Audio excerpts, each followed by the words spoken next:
Good afternoon.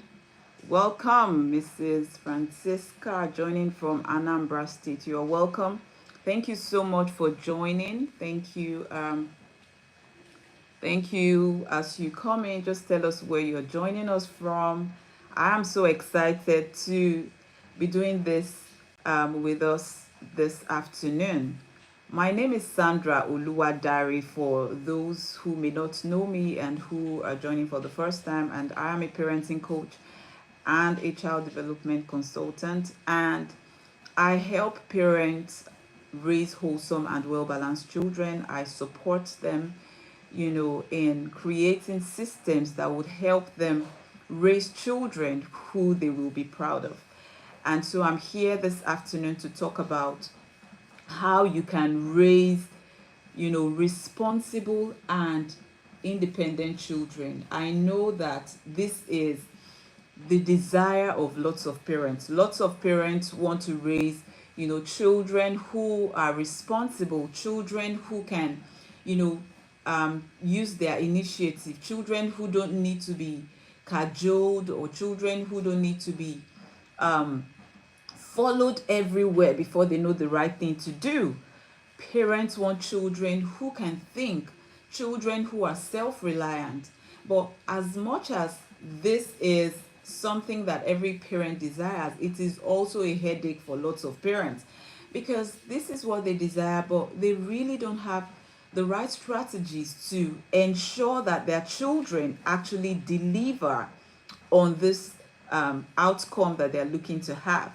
They don't have the right systems in place to ensure that their children are actually able to live as self-reliant people, right? Imagine that a child is already supposed to dress up by himself. The child is supposed to know what to do, and then the child waits on you to give every single instruction. The child cannot even, carry out simple tasks himself. That is not a position any parent wants to find themselves in, because it gets to a time where you get weary.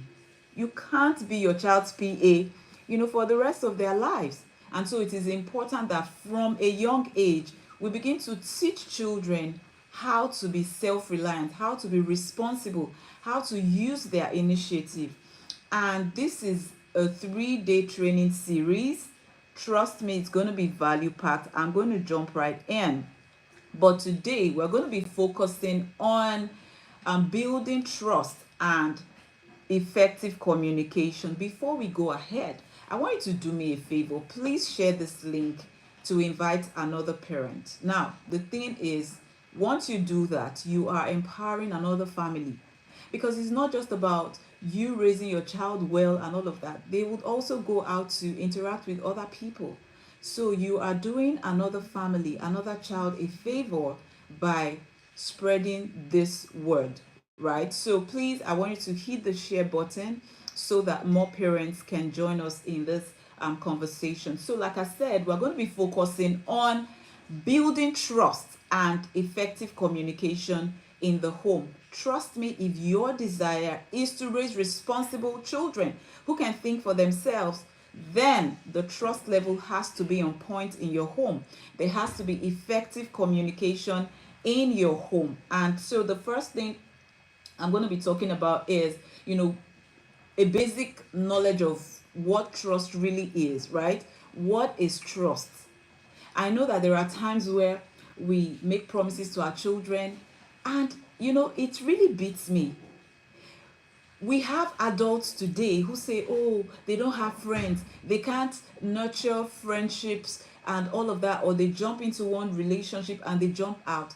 One of the major causes of this is the fact that trust issues are they're coming to play, right? People are not able to trust as much as they should. And why is this so? It starts from the beginning. Now, your child, you're going out, and your child says, Mommy, I want to follow you. Daddy, I want to follow you. And you're like, okay, go and wear your shoes.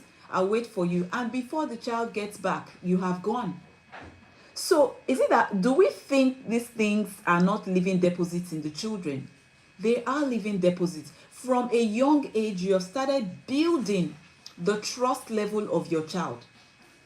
I want us to understand that it is important that we consciously and cautiously take note of the things that we say to our children. If you cannot keep to that promise, please do not even bother making it.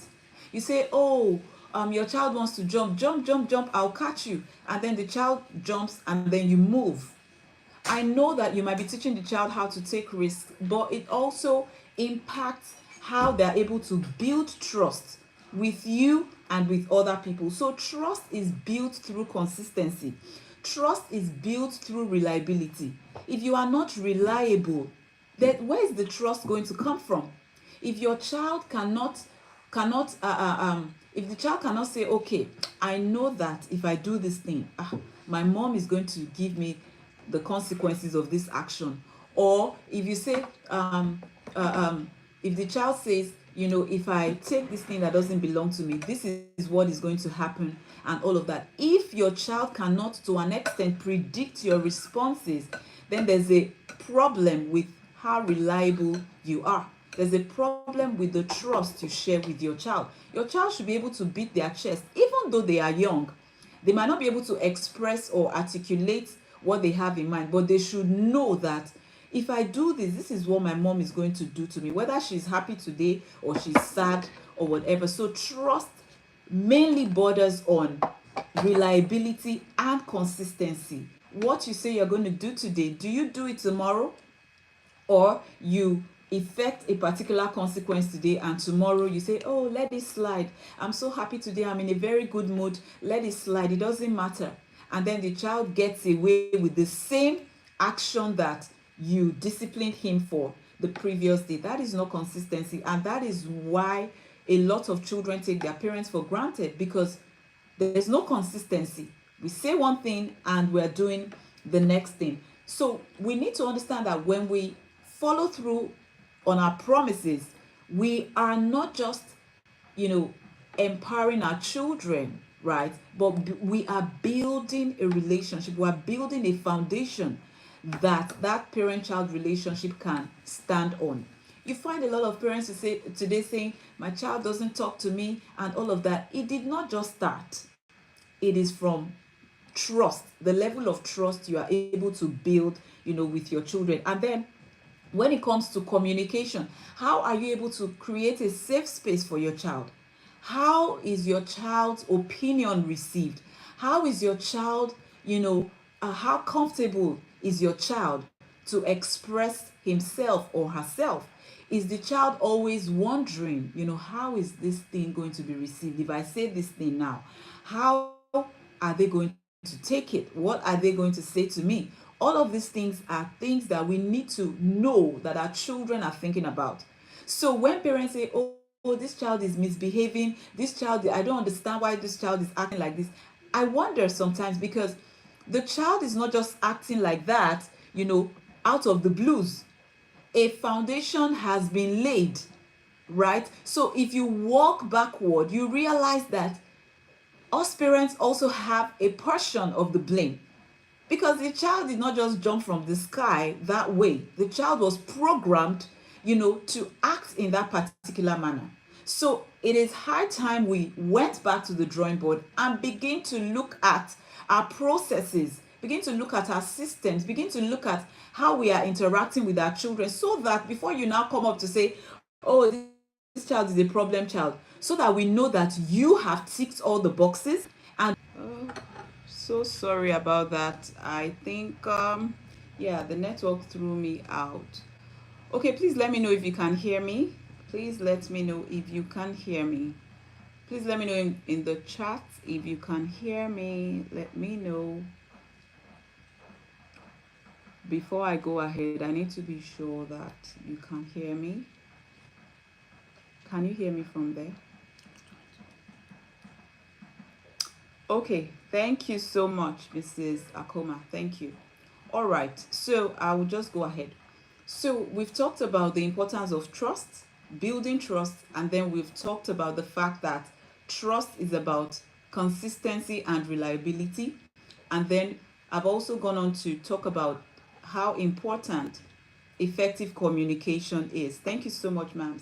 How effective communication, how important it is when it comes to raising a child who will be responsible and independent. Now, I'll go into open communication. How do you establish open communication in your home? Now, this is such a big deal because the home is supposed to be a heaven. The home is that place where every child should feel safe, not just the children, even as a parent. It's a place where you feel safe. So, like, whatever happens out there, there was something I shared on my Instagram, an interview that I was on a few weeks ago, and I talked about the fact that you may not be able to control what happens out there or in the society, but when it comes to your home, you can call the shots. You can decide to say, this is what goes on in this home, this is what is acceptable, and this is what is not. And that is what it is. The home is the place where, after all said and done, we come back to feel safe. Now, if this is what a home should be, what kind of atmosphere should be predominant in this space that we call the home? Is it empowering to the child? We talk about child abuse and all that. If we walk backward, we realize that even some parents, even some homes, this is not something they do intentionally, are not even safe for the children. Can you imagine that? As a parent, you are trying your best to give your children the best. But can I shock you that sometimes even that home might not be safe for the child, even though you are putting in your best? And that is where unlearning and relearning comes in. That's where we need to ensure that we're ticking all the boxes, even though we're not striving to be perfect. I am not a perfect parent, but we can actually work towards being the best parent for our children. And so the home is that place where we want everyone to feel safe. When people come into your home, what kind of ambience do you want them to feel?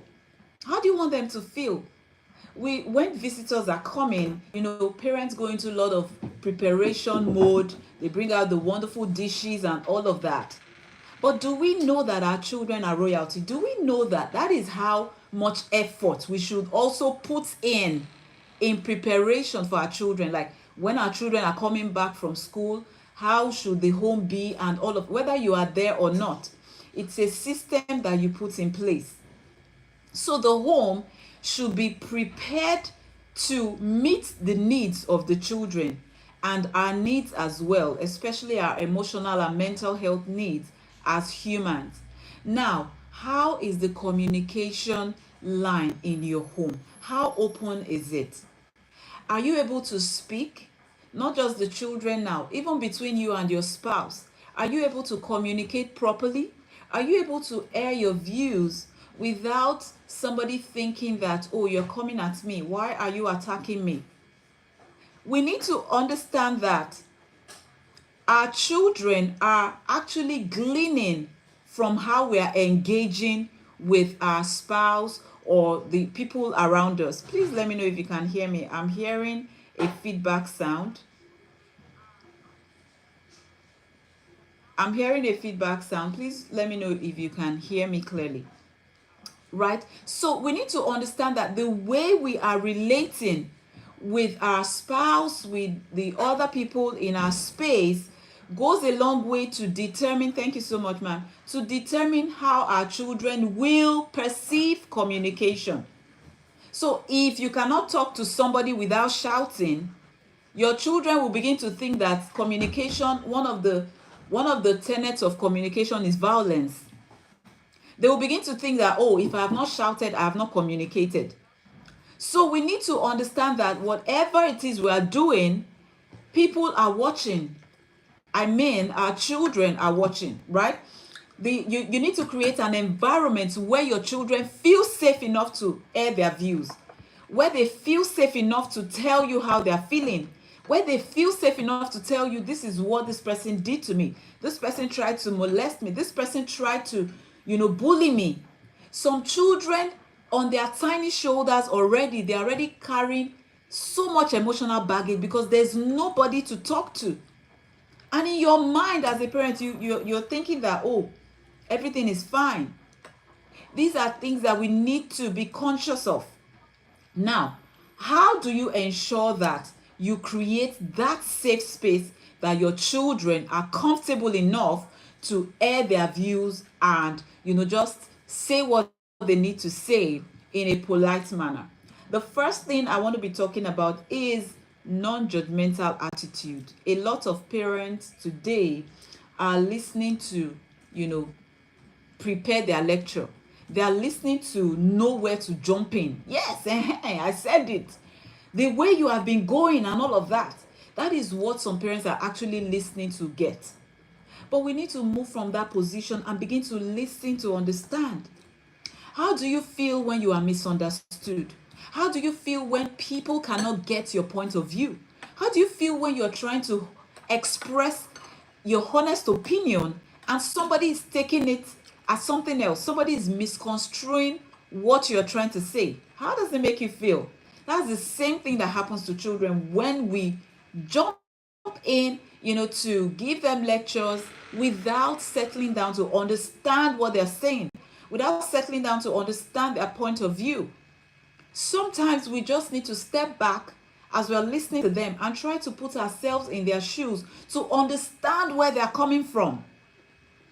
Sometimes we don't want to cut these children some slack. We just feel that they should know everything. How? You and I, did we just begin to know everything we know in one day? No. It took a process, and we are still in the process of our making. So we cannot just assume that a child of 10, a child who is 13, a child who is 5 would know what to do. We need to be able to embrace their views, right? And as we embrace their views, when we validate their emotions, their views, we can now come in to say, oh, this is how it should be, that is how it should be. So we need to stop it. We need to stop this judgmental attitude, right? If you keep judging and criticizing your children based on the things they say, they will begin to pull away from you. Remember, our goal is to raise a child who is responsible and self-reliant, a child who is independent. So you want to embrace a non-judgmental attitude when your children are communicating with you. You want to make them feel comfortable, because like I said earlier, if they're not comfortable in the home, where else do you want them to be comfortable? We want our voices to be ringing the loudest in the minds of our children. So if they are not comfortable in the home, they are not comfortable talking to you, that means they'll be comfortable with their friends. They'll be comfortable with influences outside, whether positive or negative. So do all you can to ensure that you listen to them without judging, and you need to ensure that they also know that you understand their point of view, right? Avoid criticizing or passing judgment on their feelings and thoughts. Their feelings are valid. You have your feelings, they have their own feelings. They are not your mini-me. They are a whole human. They have their emotions. Our duty is to guide them. If we see that their emotions are not in the right state, if we see that they are not going about expressing their emotions properly, we can now come in to say, this is not how it should be done. But we need to understand that their emotions are valid. This is so important. Now, how do you, implement this? How do you relate with your child such that you are not criticizing or judging them? You can say things like, I know that this is how you feel, right? I can understand that when that child hits you, you felt really bad. I can understand that when this person spoke to you this week. I can understand that when I yelled at you yesterday, you felt really bad. I understand. That's an example of what I'm talking about. Don't judge them. Put yourself in their shoes and make them understand that you feel them and you understand where they are coming from. That is the first thing you want to do if you want to regulate the kind of communication you're going to be having in your home. The next one I'm talking about is your availability. How available are you? Let me tell us something. One of the important components of effective communication is that you need to be available. If you are not there, how will the communication even take place, whether on phone or in person? How will the communication take place? So you need to be available. And I also talked about consistency earlier. You need to be consistently available. So even if you are a very busy person, you're on a busy schedule and you are not always there in person, you can be there on phone. You can be there via video calls as well. Just ensure that you are consistent when it comes to your availability. Be there when your child wants to talk. See, from my interaction with parents and children almost every day, trust me, when your child is coming to you and the child is saying, Mommy, I need to talk to you, I need to tell you something, please don't shoo the child away. Don't, if you don't have time, right, you can tell the child, baby, just give me 20 minutes, just give me 1 hour, or let's talk about this at night, right? Don't push the child away and say, oh, I don't have time and all of that.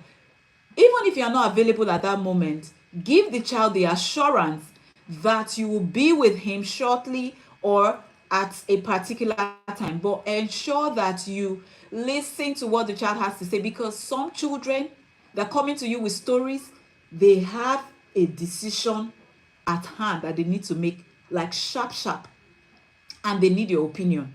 Now imagine that a child is being faced, the child is between the devil and the deep blue sea. The child needs to make that decision, and then the child comes, Mommy, I need to talk to you, and you're like, oh, I'm very busy now, just don't worry, we'll talk. And the child comes back the next 2 hours, oh, Mommy, I need to talk to you now. You're like, you know what, I need to finish this thing. And that's how you go on until the child falls asleep. Oh my goodness, that child may be at the verge of making a particular decision, and then the child runs off to school the next morning, and he makes a decision that he's not supposed to make. And then when things fall apart, the parents will now start crying, oh, I don't know how the child got to this point, but you were never there when the child wanted to talk. Whenever the child needed to talk, you were not available. And so the child found solace in other people. The child found solace in pornography. The child found solace in disempowering habits, in vices. So no child just begins to misbehave overnight. You must be available to talk to your child. You must be available to listen to them. This is so important. And one of the ways you can also achieve this without even waiting for your child to come to you is to set aside quality time that you're going to be spending with that child. If you have 5 children, please, even though you're going to talk to all 5 of them, even though you're going to spend time with all 5 of them, create time for each of them. Even if it is 10 minutes, get the child to you, hold the child's hands, look the child in the eyes. How are you? How are you really? What's going on? Is there something you like to talk about? Talk to me. I'm here for you. Okay, so this, or you allow the child lead the conversation, allow the child lead the activity if he wants to play, but ensure that you are setting regular time aside to be with your child. If you are that parent who is not always available in person, ensure that on the phone you are looking for ways to connect with your child. You can say, okay, I'm going to call my child, every 2 days we are going to talk, or every day before the child goes to bed.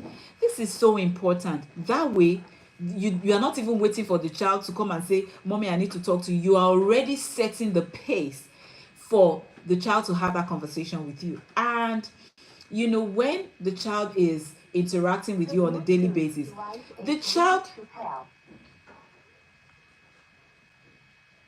when the child is able to interact with you on a daily basis, the child feels free, right? The child will easily, come and talk to you. But if the child talks to you once in a blue moon, I mean, when you're not finally going to have that conversation, it's going to be very awkward, especially if it is a conversation bordering around relationships, sex education, puberty, adolescence. It is going to be a very awkward conversation because you do not have regular conversations with your child.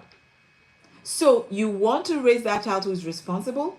You need to put this thing into consideration. You need to be available when it comes to communication, right? And then the next one I'll be talking about is your physical and emotional presence. Now, there are some parents who are with their children on a daily basis, but it's like they are not there. You are present, but you are not present. We need to be mindfully present when we're talking about being present with our children is not just about being there, but are you in their lives? There are two different things, right? Are you in their lives? Are you seeing what they are seeing? Can you hear what they are not saying? Can you read their body cues? Can you read their non-verbal cues? Can you interpret what they are trying to tell you, even if they don't open their mouth? These are the things that make you a parent who is really conscious, because it's not about sitting at home 24/7 with your child. Are you really present emotionally, physically? Do you know that there are some children who are going through a mental breakdown right now and their parents do not even know? These children are boisterous, they are beaming with smiles, but when you look into their eyes, you know that this child is not happy. You will know that this child is going through a lot. There are parents who do not even know the color of the eyes of their children. Yet you are looking at the child every day, but you don't even know the color of the child's eyes. You don't know the color of the child's hair. Because you are present, but you are not present. So we need to be emotionally present. We need to be physically present, right? Because that is the way we can connect with the children and get on the same level with them. And when you are at that level, trust me, your child is going to be you're going to be your child's go-to confidant. You are going to be that person your child wants to share their thoughts with. They want to unburden to. They will feel free to just be themselves around you. No pretense. They will feel free to be naked but not ashamed. This is so important. A child does not just jump and say, "Oh, I'd rather talk to my friends." No. It's a tone that you set in your relationship that has either pushed that child away or that is pulling that child towards you. This is something you want to really take note of. And then the next thing I want to talk about is that for your communication to be effective, you need to encourage your child to express their feelings. Now, there's a way you do these two things that I've talked about earlier, but there's also a kind of body language that you would emit that will tell your child that even though I'm here for you 24/7, you cannot express your feelings as you want. You still need to hold some things back. Yeah, there is a vibe that we give out that sends that message to the child. So you need to get to the position where you are able to encourage your child to share, to express their feelings. Please, as you are, you can drop the nuggets that relates with you. You can drop them in the comments. You can drop them in the chat. You can also drop your questions in the chat. I'll take them later. All right. Any comment that resonates with you, just put them in the chat.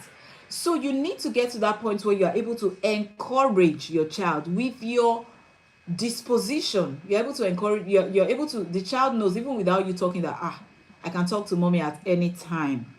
Her doors are always open, her arms are open, her ears are always open to listen to me.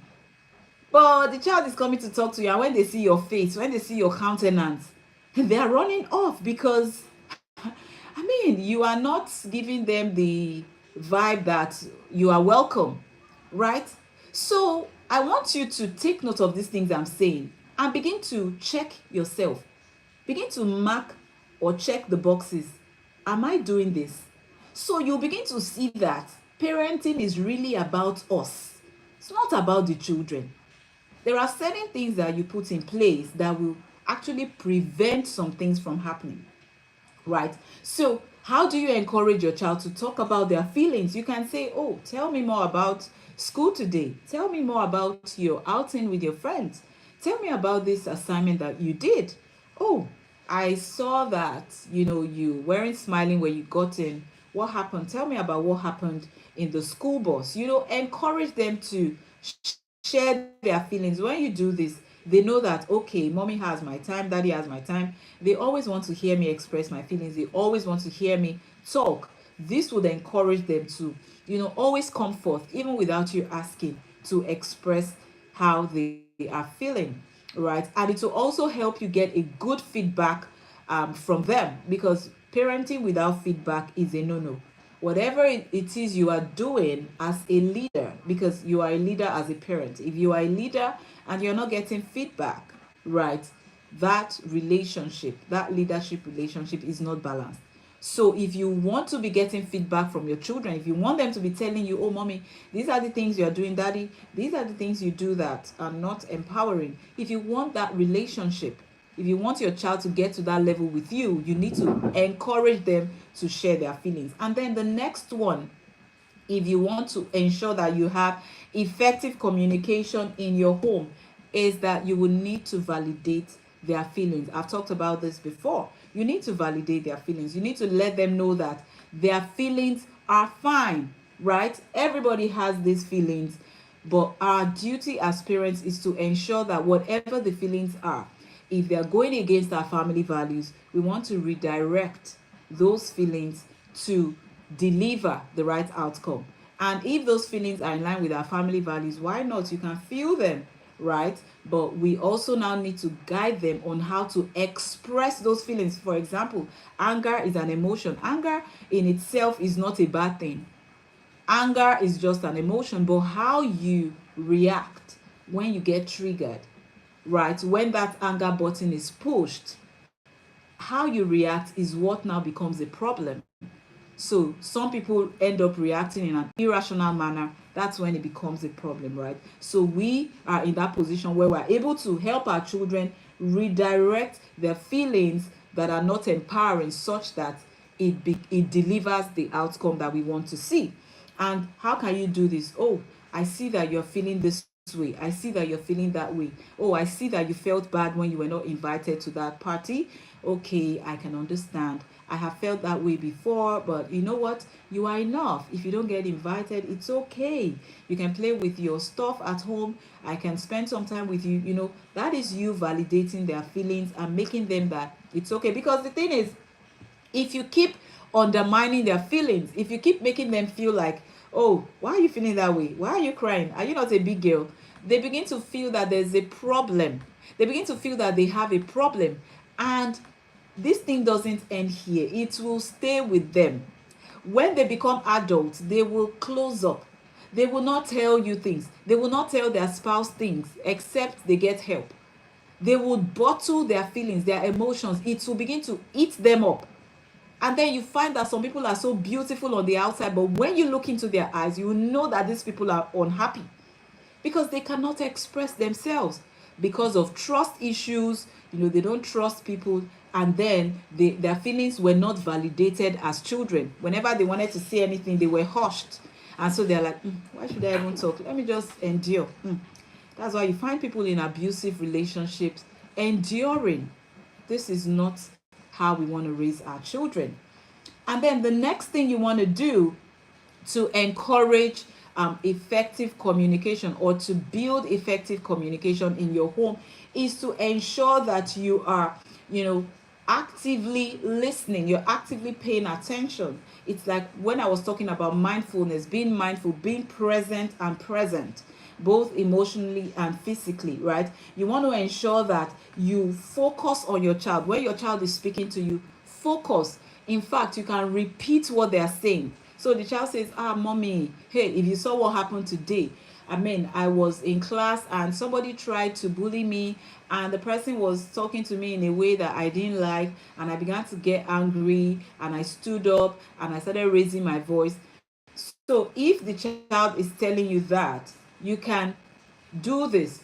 Okay, so you're saying that you were in class today and somebody tried to bully you, and then you stood up and you started getting angry, you raised your voice. Do you get? Repeat what the child is saying. And what that does is that it gives you a better understanding of what the child is saying. It also lets the child know that you are actually listening, right? And it lets the child know that you are interested in helping him or her navigate that situation. So you are not just listening, but you are listening, and from time to time you are, repeating what the child is saying, right? That is active listening. You are focused. Not that you are listening and you're doing 10 things at the same time. For me personally, if I'm talking to you and it's like you're not paying attention, I feel like ending the conversation. That's for me, who is an adult. That's for me with all my training and professionalism and all of that. I feel that way. Because I feel that if I'm communicating with you, you should listen if I'm important to you. Do you understand? So can you imagine how our children feel when they are talking to you, they're talking to us, and we are doing a million and one things? They would say, it's obvious that mommy doesn't have my time, so let me just end the conversation here. And you think they've told you everything. No, they have a lot more inside of them that they want to share with you. So it is important that we begin to listen actively, focus on what they are saying, let them know that you hear them, right? Read their body cues.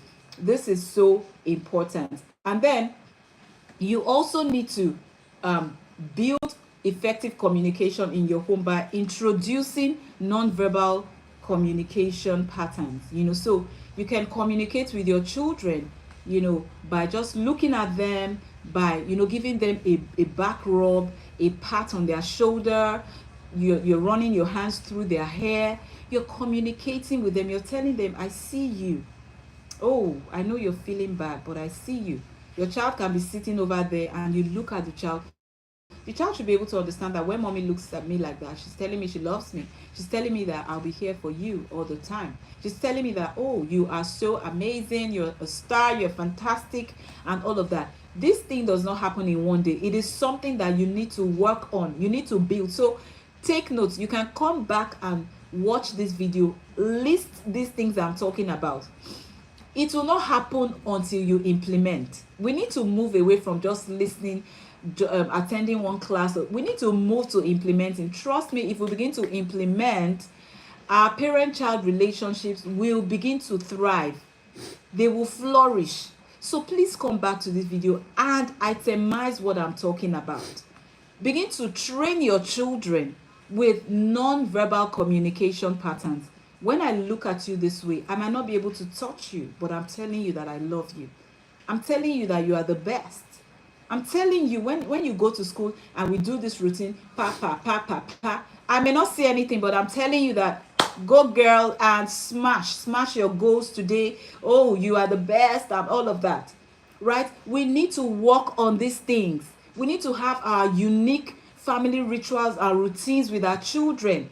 That is what is going to distinguish your family from the next family, right? This is so important. So begin to develop your own codes with your children. Oh, if I do like this, what does it mean? What am I trying to tell you? If I do like this, hey, what does it mean? Right? This is going to boost the communication style and effectiveness in your home.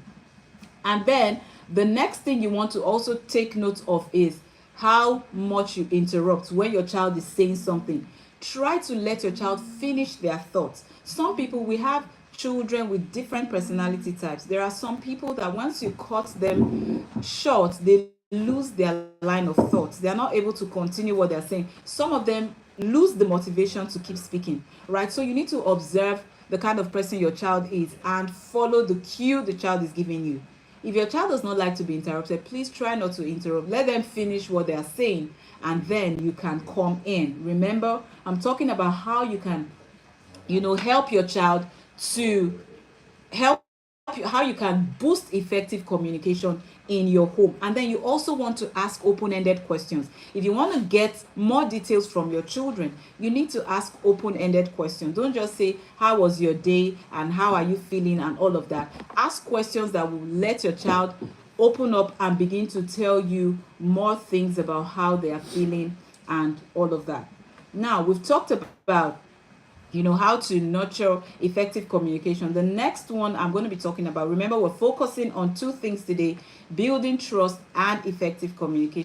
Now, going to building trust. Remember, I said trust is a foundational element. Trust is about reliability. How dependable are you? Can your children beat their chest and say, no, in this house, if you do this, mommy must do this to you?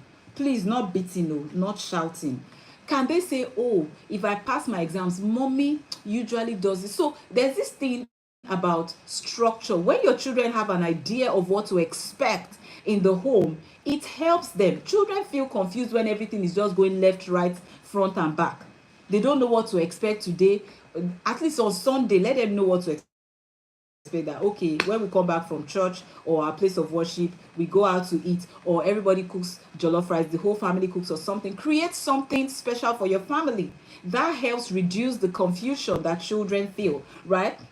Now, you need to be consistent, you need to be reliable, you need to build trust such that your children are encouraged to take responsibility, because this thing runs from the head. Remember, you are a leader, right? If that trust is not there, how do they want to be encouraged to take responsibility of their actions and their approach to things? This is so important. Now, how do you build trust in your home? The first thing I want to talk about is your consistency. You need to be consistent. And what is consistency? You are maintaining a steady approach to how you do things. I know that there's room for changes, especially when your children are growing. You will need to tweak some of your parenting styles and all of that, but that consistency has to be there. Like, your children need to know that in this home, honesty is the best policy. No matter what, whether you're 20, you are 10, or you are 2, we uphold honesty in this home, right? So that steadiness needs to be there. Very important. When it comes to your actions, your decisions, how you react to things. For example, maybe they're showing something that is not nice on TV. Your children should know that, mommy is going to react in this particular way. She's going to say this. Just watch. Just give us the next 2 minutes. She'll say this. Some children already do that with their parents. But some children, they don't even know what to expect. They don't even know whether you will embrace what is right, whether you will embrace what is wrong. They don't even know.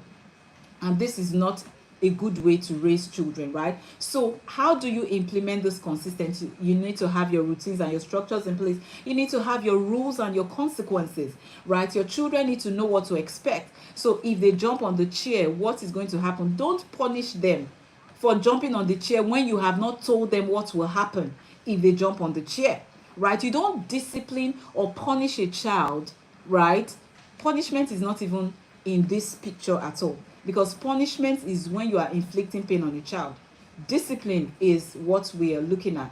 Discipline is our go-to strategy for redirecting a child's behavior. So you cannot discipline a child or say, oh, you want to start correcting the child when you have not told the child that this thing is off limits. You've not told the child that jumping on the chair is bad, and then the child jumps on the chair and then you give the child a gbas.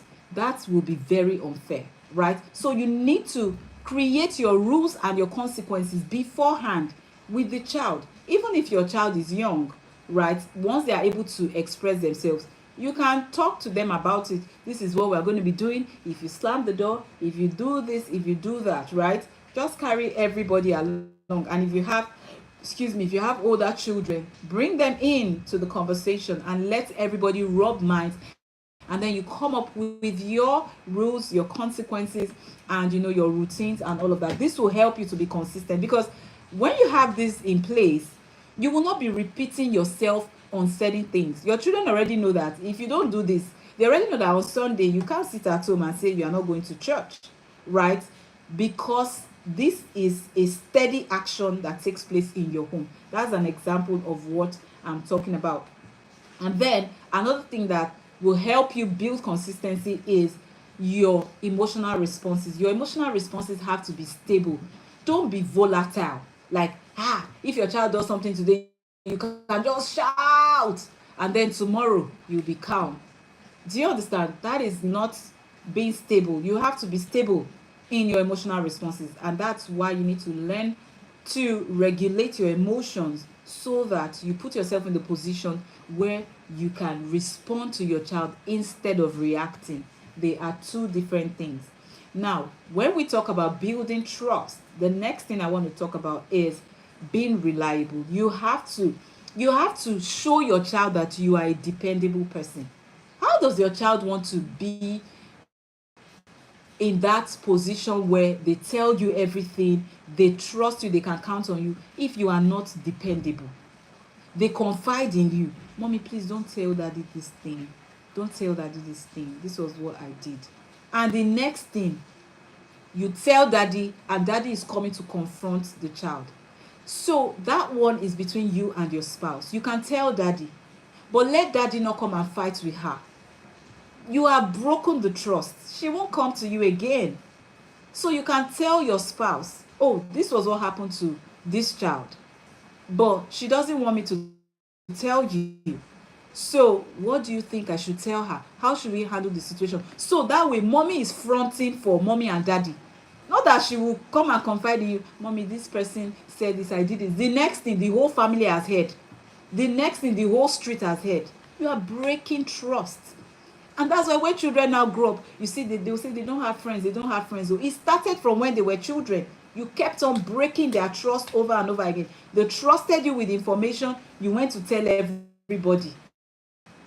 And everybody, the people were now using that information against them. We need to be mindful. Very important, right? You need to show your child that you are dependable. So how do you implement this? You need to be physically and emotionally present. I've talked about that. You need to learn to support them in difficult times. It's not the time to judge. Even if a child makes a mistake, the first thing, you should be so dependable that the first thing they're saying is, how can I talk to my mom? How can I talk to my dad? Not how can I go and meet my friend, or how can I run away from home? They should know that you are there to support them through difficult times. We all make mistakes, right? So don't rub it on the child's face as if the child has done something that nobody has ever done. Rather, create a system of support. How are you going to help your child through this difficult situation? Some children, they get pregnant and they are sent from the home when those children are supposed to be receiving support, right? This is something we need to really think about. And I've also talked about how available you are, consistent availability. That is also part of how you build reliability in your child's eyes. That is part of how you build dependability, right? How available are you when they want to talk to you? Do you always shoo them away, or you welcome them to come talk to you? And then what kind of dependable actions do you take? A child comes to tell you that, this is what this person does. Do you always push your child away? Like, there are some parents that they would rather trust an outsider than their own child. Even if your child has proven to you over and over again that they are not trustworthy, you don't need to rub it on their faces. You don't need to make the child feel that, I can never trust you. Hey, you that you are a congenital liar. Me trust you. What did you say? This child, he beat you, right? I believe you. You believe other people, but you don't believe your child. And you want them to trust you. Wait. They will trust you. They will not trust you. Learn to let your child know that through your actions, you are a dependable support system. Even if later you are going to call the child and you say, I know that you really took that thing. I know you were not telling the truth. I know. But I didn't want to embarrass you. That was why I reacted that way. Don't do that. And then you have your conversation with your child. There's a method to these things. Rather than you going outside and say, this child, I can never vouch for you. I can never believe you. And all of those things. Those things are not empowering. Over time, that child's self-esteem begins to reduce. It begins to deplete. And the child wakes up one morning, there's nothing good. He doesn't think there's anything good about him. And then you're saying, this child, I don't even know why he doesn't have self-esteem. Please go back to your drawing board and also check what you did.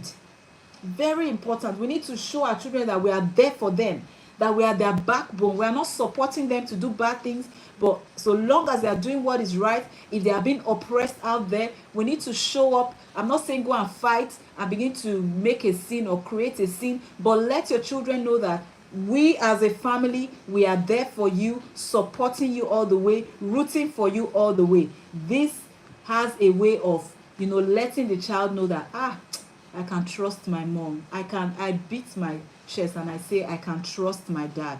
It starts from these things, right? Let me quickly wrap this up. And then you need to also begin to encourage them to take responsibility for their action, in as much as you are dependable, in as much as you're showing them that, they can actually count on you. We also need to let them know that there are certain things that they need to own up to their actions, right? They need to understand that if I tell a lie, there are consequences for telling a lie. As a parent, I may not beat you, I may not embarrass you and all of that. But you see that lie, there is a consequence for it. If you know how to eat, you must know how to wash your plate. If you know how to eat, you must know how to learn to cook. If you know how to play and scatter your toys around, you should begin to learn how to clean up. Children need to be held responsible. They need to be held accountable for their actions, age appropriately. Please, age appropriately, right? So as they are growing, what you feel that it's okay, they should be able to do this. They should be able to cook. They should be able to clean up. Ensure that you are making them do those things. Don't jump in to come and be problem solving, or to come and be helping them, delivering them from every little setback that they encounter. That's how to make them responsible. Let them breathe. They can actually take care of themselves, if you know what I mean, right? With your guidance. If we don't give them opportunities to exercise their critical thinking skills, we don't give them opportunities to exercise their problem solving skills, do you want to be solving problems for them all through? Do you want to be, when they have issues with their peers in school or whatever, will you leave your business and be going to do PA work for them? No. So we want to empower them as much as we can by making them accountable, right? Ensuring that they are able to do things that they ought to know how to do. Now, there are some children whose love language is acts of service. Those ones, they want you to do things for them. You need to know where to draw the line. So it's not as if they are lazy. It's not as if they can't do things, but their love language is acts of service. They want you to do things for them. Even when they are doing their chores, they want you to be there with them. They can actually tie their shoes, but they want mommy to tie their shoes. You need to know what is expected behavior, right? And you need to know when they are taking you for granted, so that you are able to create a proper balance, right? This is so important. And then you need to teach children the natural consequences of their actions. Like I said earlier, for example, if you put your hand in fire, it will burn you. You have been telling the child, don't put your hand, don't put your hand. They still went to put their hand. It will burn them. That is an example of a natural consequence, right? So children, we should, as we are relating with them, as we are interacting with them, we should also point out the natural consequences that come with their actions, so that they can be informed, right? We have the natural consequences, we have the logical consequences, we have the areas where problem solving needs to come in. These are some of the things that I'm going to be talking about in day 2, which is tomorrow, right? This is so important. And then another thing you want to do as you are building dependability is for you to also model that responsibility, right? You want to model trust as well. You want to show them that, oh, I'm a worthy example to you. You cannot be saying A and you're doing B. You have to walk the talk. Before you talk the talk, you have to walk it first. Before you say do this or do that, you be sure that you are doing it. Because talk is cheap, right? Give your children something beautiful to copy, right? Ensure that you are setting a good example. And like I said earlier, there is no perfect parent. So I am not pressuring you to be perfect.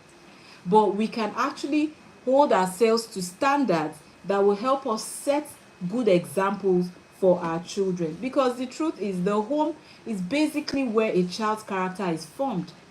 We cannot go and be dumping children in schools and be saying, this school, I don't even know what they are doing. This child cannot greet since for the past 2 years. Why did he not start greeting from home? Why is the child not greeting from home? That we are now blaming the school. Have we taught the children to read their Bibles from home first? Before you are saying, that church, they don't even know how to teach the children. Are you, your expectations, are you modeling them at home first? Because charity begins at home. This is so important. How are you able to admit your mistakes? This is you, setting a good example. This is you living like a true example. Are you able to apologize, when you do things that are not right? Are you able to admit that, oh, that was a mistake, I'm sorry, right? Are you also able to let your children know that even you are holding yourself accountable as well? These are very important things we need to take note of. And this is where I'm going to be wrapping up today's session. Tomorrow we're going to be continuing in this series. It's a 3-day series, and trust me, tomorrow is even going to be much more, value packed. We're going to be sharing more practical strategies that can actually help you get your children to be responsible and independent. If you have a child who is independent, you have done well. Because it is not easy to be your child's PA, to be doing things that, I mean, they would make decisions for themselves when you will not be there. So one of the best gifts you can give your children is to create an atmosphere in your home where they are able to grow to become self-reliant, independent, and responsible. So, if you found this session helpful, I want you to share your thoughts in the comments. Let's hear your thoughts in the comments. If you found this valuable, let's hear your thoughts in the comments. And if you have a question, please put it there. I would answer your question. Put it there. I would answer. Please, I want you to share this video after now. Share it so that other parents can watch. Share it. Share. Put the link on your status. You are doing another family a favor. This is not even about the fact that, oh, I want people to hear these teachings. What we are up against today in today's world is big. It is huge. So one of the ways you can actually contribute your own quota to make this society a better place is to share things like this. So please share it. It's been very valuable. Thank you so much. Thank you so much for joining. If you have a question, let's hear it. Please, I would encourage you to go back, listen, and write out your highlights, and please plan to implement them. Once you begin to pile up knowledge, it doesn't do you any good. Please go back to this video, write out your insights, and begin to implement them immediately. This is so good. I really have been making some mistakes. I've taken notes and will make amends. Thank you so much. Thank you so much for staying through. Thank you everyone for joining. So tomorrow 12 noon we're back here. I'll try to make it lesser than 1 hour, but tomorrow is going to be filled with much more strategies that you can actually implement to get all of this done. So I'll see you again. It's bye for now. And before I leave, I want you to um okay, no, I'll make this announcement tomorrow. I'll make it tomorrow once the link is available. I'll make it tomorrow. So yeah, thank you so much everyone. It's bye for now.